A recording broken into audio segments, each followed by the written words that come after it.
루프 형제님이 기도드리겠습니다.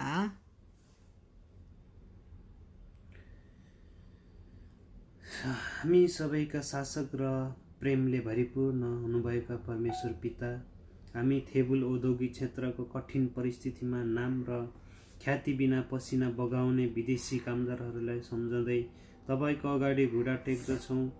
हाम्रो समाजको सबैभन्दा कठिन र तल्लो तहमा बसेर अर्थतन्त्रको मेरुदण्ड बनेका उनीहरूमाथि कृपा गर्नुहोस्। विगत 14 वर्षदेखि थेबुल औद्योगिक क्षेत्रका कन्टेनर हाउसहरूमा सुसमाचारका बिउ छर्ने अनुग्रह दिनुभएकोमा धन्यवाद दिन्छौँ। 13वटा कार्यस्थलमा आफै पुगे खिसको प्रेम बाँड्दै आएका छौँ।